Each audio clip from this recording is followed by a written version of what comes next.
Welcome, Gunrunner.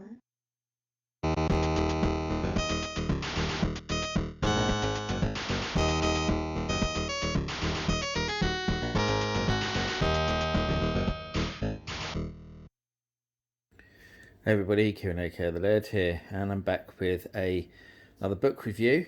And this one is part of a series. It's the final part of that series, because those of you who follow my channel regularly will have remembered when I reviewed this book, Adventure by Jamie Lendino, the Atari 2600 at the dawn of console gaming.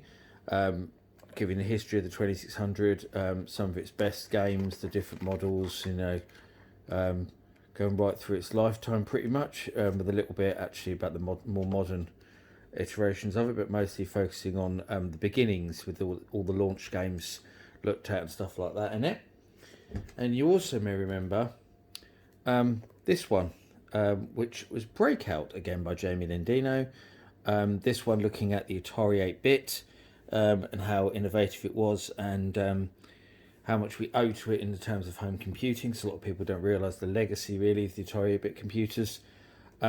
This also went through its history, but went a lot more deeper into the practical aspects of it as well, like basic and programming and word processing and business use, but also then had a big section on games towards the back of it as well. So a little less on the history side, and a bit more on terms of using the computer.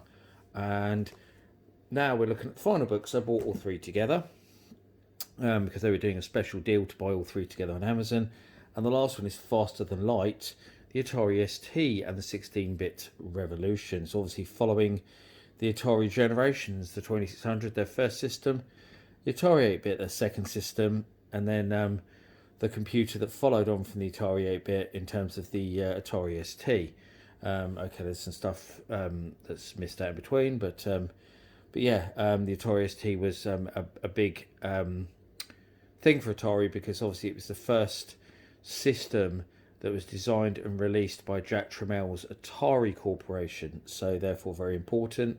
It completely revived Atari, made them a lot of money, and was important in a lot of different ways, especially for its influence on the music industry, dance music industry in particular, especially in the UK and Europe, because of its built-in MIDI ports. It was a low-cost computer with built-in MIDI, and yeah, it totally revolutionised the music industry, really did. And this book is very, very similar to the Atari 8-bit one, in the way it's designed, as you'll find out as we have a little look at it. So let's just see how many pages it's got. It's a POD book, print on demand, Amazon's, like my books actually. I'm not sure how many pages it has though, just trying to see that out. 320, interestingly. Oh, what's the Atari 8-bit one have? Is that a similar? A bit less actually. So this is a little bit bigger, because the Atari 8-bit looks like 280. So there we go. So we'll have a look. So we've got a contents and an introduction, where Jamie talks about what the ST meant to him, and how it came about. It goes into the history of it as well, obviously. So we go into the beginnings there. Again, this is a mostly text-based book. There isn't a lot in terms of pictures, and it is all in black and white. So if you want a coffee table book, this kind of isn't what you're looking for. There is some images in it, like of course there is an image of the ST there, the original model, with an external disk drive. It was shorter, did come out so far at the back, and it's got its monitor and mouse there. Very distinctive design. There's a nice one of the adverts that shows how good value the ST was against its rivals. Initially, the Apple Mac, the Amiga 1000, and obviously various PC compatibles. The ST was cheaper than all of them, and in many cases actually could do a lot more. Could do a lot more than a Mac. It could do a lot more than PCs at the time. The Amiga was obviously more comparable, but a lot more expensive initially. The Amiga didn't really match it until the A500 came out, which I think was 87. Okay, so it goes into obviously packages in terms of music and word processing and desktop publishing and stuff like that. And then it does go into games. So for example, there we go, an absolute ST classic, Time Bandit, especially from an American perspective, which this book is, because the ST wasn't massively successful in America. It had a bit of traction in its earlier years, from what I understand, but because it took off so well in the UK and Europe, the UK especially, but it was very, very popular in France especially as well, and actually Germany. But in Germany it was mainly used as a serious computer, whereas obviously in the UK and France it was very much considered a gaming machine as well, and a lot of people bought it just to play games on. But yeah, I mean, I've been told anecdotally, but there was a lot of supply issues in America. A lot of people couldn't even get hold of STs. But a lot of the early games obviously were produced by American software houses, like whether it be an American computer like Time Bandit, which was it Logotron or was it Mictron? I can't remember which one it was who did that. Mictron, as it says on the screenshot there. So yeah, so that was a really early classic, and there was some other stuff that came out early from American software houses as well, like Sundog that you often hear people talk about, Oids and stuff like that. There's some other things, Ultima Games. They're all in here. So that's going into packages there. GFA Basics of programming, music. There's some more games. So we've got Major Motion there, another Mictron. It was basically a rip-off of Spy Hunter. That was Star Glider there.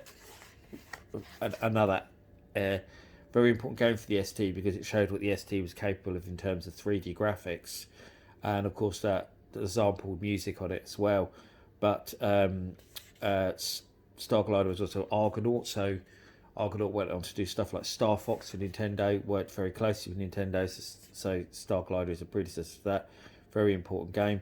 And of course, when it comes to 3D, that's one area where the ST has the Amiga Beat, because it has a faster processor and it's able to draw 3D graphics quicker as well, due to the way the screen is set up. So it has distinct speed advantages when it comes to 3D games. What we've got there, Fantasy, another actually one you hear a lot of Americans talk about. Little Computer People, Activision, another American game.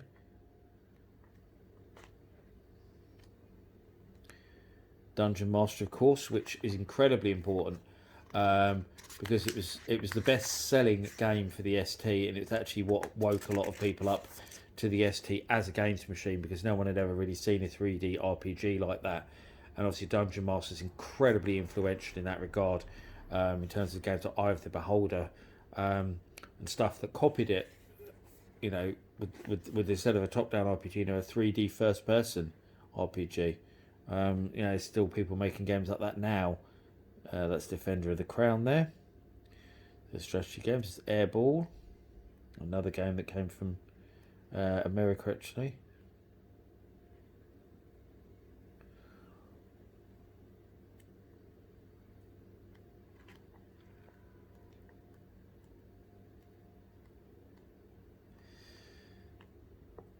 We got there Baal. So there is some Bubble Ghost. There's actually quite a few Captain Blood.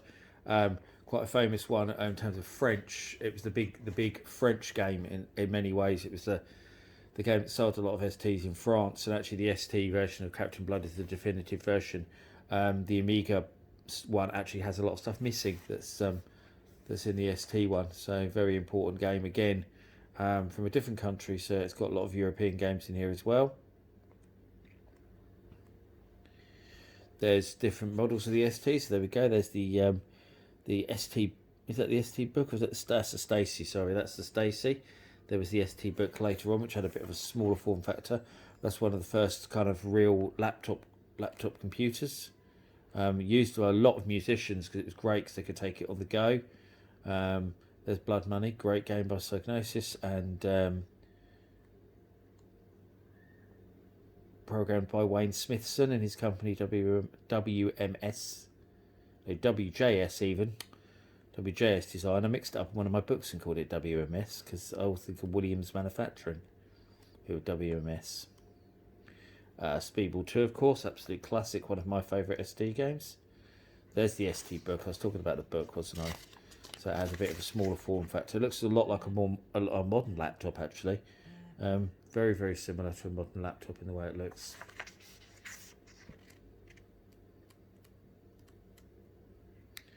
There's the Valken, so it obviously speaks about that. The ones that came after the TT, the Valken, the Mega SD, etc. Formula 1 Grand Prix.